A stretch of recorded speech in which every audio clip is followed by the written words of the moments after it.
দোলের পবিত্র রং কি আজ রক্তে রাঙা হতে চলেছে?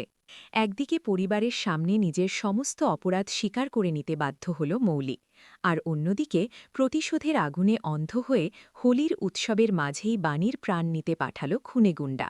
ছৌ নাচের মুখোশের আড়ালে লুকিয়ে থাকা যমদূত যখন বাণীর গলায় ধারালো অস্ত্র ঠেকাচ্ছে, অনিরুদ্ধ কি পারবে নিজের জীবনের ঝুঁকি নিয়ে বাণীকে বাঁচাতে, নাকি আজই শেষ হয়ে যাবে সবকিছু?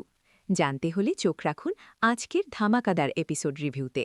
বন্ধুরা, আজকের পর্বটি আপনাদের আক্ষরিক অর্থেই চমকে দেবে। যারা ভেবেছিলেন মৌলিকে কেউ কোনোদিন হারাতে পারবে না, তাদের জন্য আজকের পর্বটি এক বিশাল সারপ্রাইজ।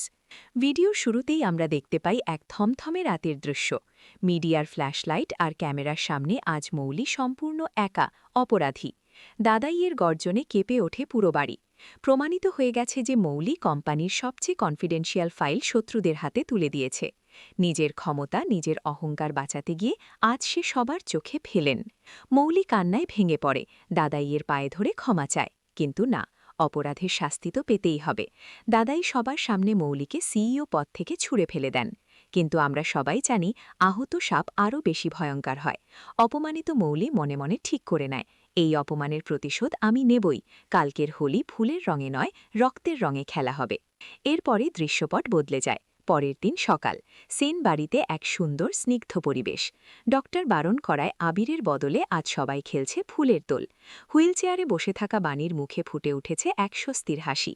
অনিরুদ্ধ, বাড়ির অন্যান্য সদস্য এবং ছোট্ট তানিয়ার খুনসুটিতে যখন চারপাশ মেতে উঠেছে, ঠিক তখনই উৎসবের রূপ বদলে যায়। বাড়িতে প্রবেশ করে একদল ছৌ নাচের শিল্পী। তাদের নাচের তালে তালে সবাই যখন মুগ্ধ, কেউ ঘুণাক্ষরেও টের পায়নি যে ওই মুখোশের আড়ালে লুকিয়ে আছে সাক্ষাৎ যমদূত। এরা মৌলির পাঠানো ভাড়াটে খুনি। তাদের একমাত্র লক্ষ্য বাণী আর অনিরুদ্ধকে শেষ করে দেওয়া। নাচতে নাচতেই হঠাৎ করে তারা ভয়ঙ্কর রূপ ধারণ করে।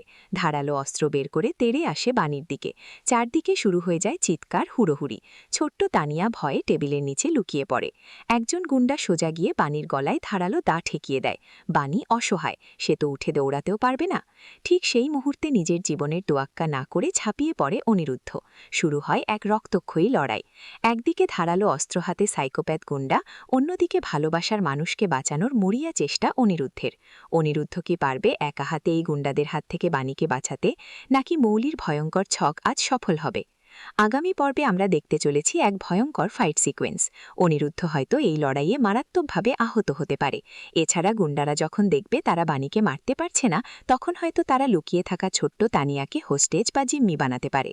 অনিরুদ্ধ কি গুন্ডাদের মুখোশ খুলে মৌলির আসল রূপটা দাদাইয়ের সামনে আনতে পারবে? সবটা জানতে আগামী পর্বের জন্য অপেক্ষা করতেই হবে।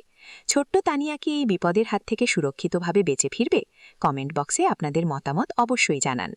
বন্ধুরা, আজকের এই হারহিম করা এপিসোড নিয়ে আপনাদের কী মতামত তা নিচে কমেন্ট করে অবশ্যই জানাবেন।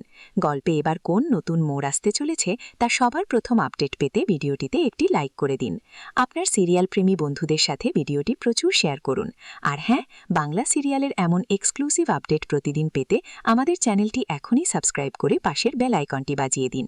ভালো থাকবেন, সুস্থ থাকবেন, দেখা হচ্ছে পরের ভিডিওতে।